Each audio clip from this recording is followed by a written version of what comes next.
Hey guys, and welcome to the Cultras. And I just need to let out a big exhale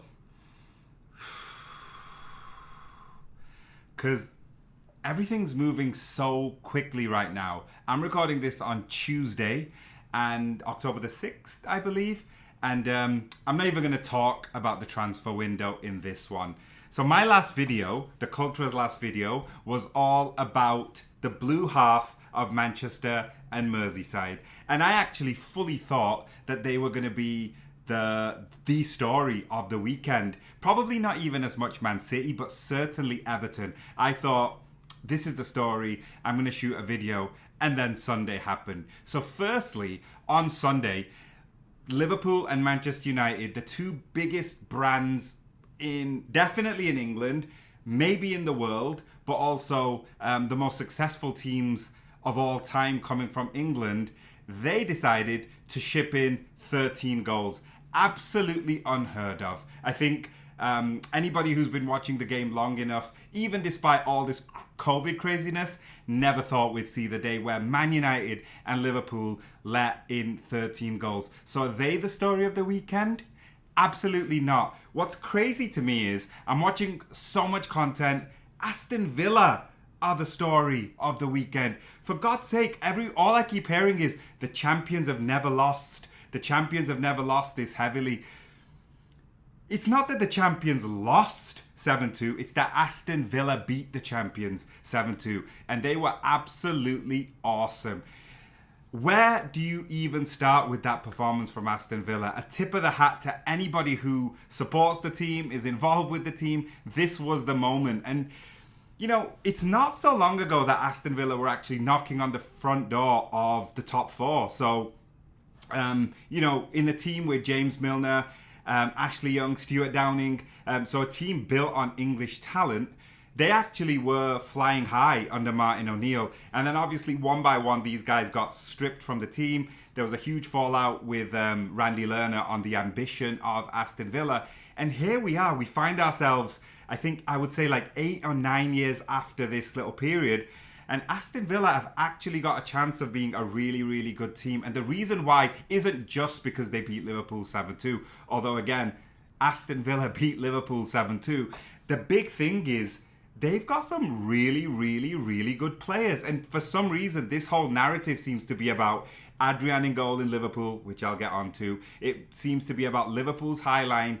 Never mind that. You actually have to go in and do the job. And Leeds didn't do the job. Chelsea didn't do the job. Arsenal didn't do the job. But Aston Villa did the job. So mad love to them. A couple of names to mention. Firstly, McGinn.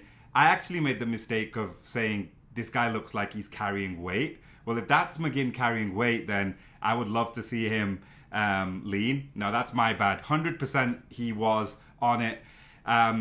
Barkley, again, I think that there's this problem where, you know, we have these good, talented footballers who make a big step up.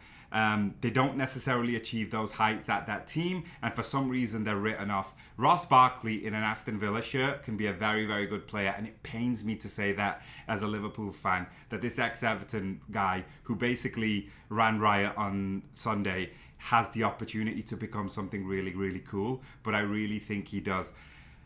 Star of the show, though, it's so cliche, has to be Jack Grealish. Now, I find Jack Grealish, I think he's a great player. I also find his transformation into Francesco Totti really, really funny and interesting as well. The hair, the short shorts, the tight Kappa shirt. But listen, this guy ran the game just like the great Roman did. And of course, there's a few differences here and there. But listen, if you can actually have that kind of an impact against a team like Liverpool, you have to be a serious contender. Now, would Jack Grealish be at Aston Villa if one of the top teams had actually stumped up some cash and said he's worth the money? Probably not. And the fact that they didn't is weird because Jack Grealish, he's definitely not a one-man team, but Aston Villa survived last year and Jack Grealish was certainly their star player. So the whole thing is pointing to the fact that I actually do think he's a little bit underrated. The guy can actually carry a game and take it by the scruff of its neck. Is he the most technical English attacking midfielder we've ever seen? No. But again, how many of those were at the very, very top level? Paul Gascoigne, Steve McManaman, maybe. Steven Gerrard, Paul Scholes comes to mind, even though I even think Paul Scholes did some of his best work a bit further back. So huge props to Jack Grealish. Huge props to Aston Villa. They absolutely decimated Liverpool, and they deserve to be the stars of this weekend. But while we're here, we know that I am a Liverpool fan. I'm ready to write this one off. Listen, Liverpool has given me so much over the last 3 years that I'm sorry, there's just no way I can hit a panic button even on this. I believe in Jurgen Klopp wholeheartedly. He believes in those players. It's possible to have a bad day at the office. You will notice that the first 5-ish minutes of this video, I gave nothing but love to Aston Villa. There's not even an inkling for me to say that Liverpool deserved anything from the game. However, Liverpool were unlucky on the day. Firstly, they're unlucky with the Alisson injury. And everybody can say, well, injuries are part of football, and they are, but they're still unlucky. When Man City don't have Laporte for most of the season last year, they're still unlucky. They have to carry that situation, and they have to work with it the best that they can. Liverpool being without the best goalkeeper in the world, it's a massive drop-off to Adrian. So I have to say that from that perspective, also the deflections, again, we could play that game so many times and so many of those Aston Villa goals don't go in.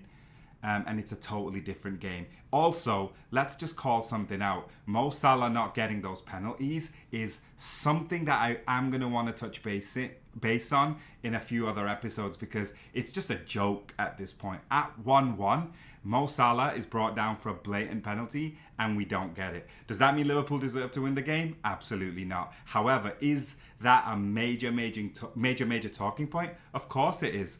Another thing I thought was crazy was, and we heard Jamie Carragher was to say later on that his teams would have shut up shop at a certain point. Is that a good idea? Maybe, but is that this Liverpool team's identity? No. So the reason why it was also 6-2, 7-2 is Liverpool at 5-2 actually thought they could win the game or at least get a draw. And you know how I know that those players did? Because I did. I'm not even at Melwood every day. I'm not even on the pitch with these players. Hell, it's been a while since I've been in the stadium. However, I thought at 5-2 that they're going to turn this around, and I have WhatsApps time-stamped to prove it. So if I did, so did Liverpool. And that is what left the back door open as well. So let's not get that twisted with the Manchester United performance where they lost 6-1 to Tottenham. Now, that, in my opinion, is way more of a shambles. And also, you can afford to lose 7-2 when you're the champions and when you were the champions of Europe last year. There's way less wiggle room when you are in the process of what Manchester United are going through. Also, what I will say on top of that is Man United are in this very, very weird place because no one in the fan base, not too many people in the fan base, at least to me, a Liverpool fan, wants to come out and say Ole is a bad manager. But Ole Gunnar Solskjaer is a terrible manager. And in my opinion, as long as he's at the helm, I'm very comfortable with our rivals, with that being our rivals manager. Actually, also have this time stamped many times. The earliest one that I can think of is right at the end of March 2019. I had the conversation right on the trails of Man United's hot streak when Ole first took over. I made the statement. I said, listen, as a Liverpool fan, this is a great hire for us when Ole became the permanent manager. Now, 18 months later, do you think I've changed my mind? Absolutely not. I think that even more than ever, I think that for Liverpool, Solskjaer's a great permanent manager for Man United. And even, all the things that Man United fans want to keep throwing out and keep throwing at Liverpool, the conversations about Trent not being able to defend. Yeah, Aaron Wan-Bissaka gets a nosebleed when he gets up to that area. So you can't your whole life talk about Cafu, Javier Zanetti, Roberto Carlos, Daniel Alves, and then suddenly you want this like ultra defensive right back as your fullback and think that that's a huge trade-off for Trent Alexander-Arnold, who may go down, may go down as one of the best right backs of all time by the time his career's finished. Craziness. The second one, Harry Maguire. What a joke. I've never seen a player make a mistake 3 times in the same goal. And bear in mind, I've watched Liverpool teams with Martin Skrtel, David James has been our goalkeeper, Lorik Karius has been our goalkeeper. But to make 3 mistakes in one goal is just, it's too much. And I think the problem with Man United is, and you remember I did say this before the transfer window, I might reassess them in a couple of days, but the biggest problem with Man United is everybody's to blame.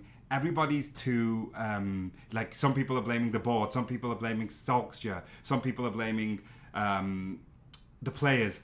At the end of the day, the whole environment just seems toxic. And when you have a situation like that, the 6-1 on Sunday between Man United and Tottenham did hinge on the red card, which I didn't think was a red card.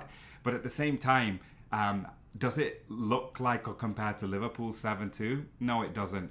That said, the really cool thing about Liverpool losing 7-2 is we seemed to take a little bit of pressure off Ole Gunnar Solskjaer, which for me is exactly what I want to see. Particularly while Pochettino sat on the side, I don't want Man United going anywhere near him. So for me, you know what? Never want to lose. Never ever want to lose 7-2. But if on the one day it ends up taking a little bit of heat away from Man United's manager, who I want to be their manager for the rest of my life and his life, bring it on. Few other things to call out from Sunday's action was Tottenham do look impressive. You know, it's one thing, I gave the balanced opinion of the Liverpool-Aston Villa game, where I came out and said Villa were the stars of this. You can't just talk about Liverpool losing.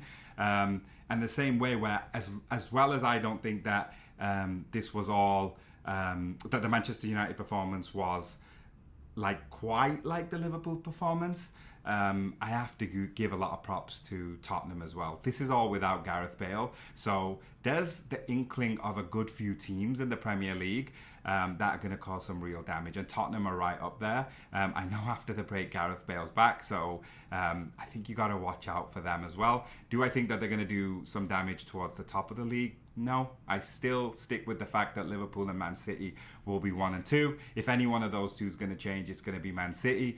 But Tottenham now, in my opinion, over the last couple of weeks, have joined this group of teams, including Arsenal, including Everton, who are continuing to impress me, and Arsenal do continue to impress me as well.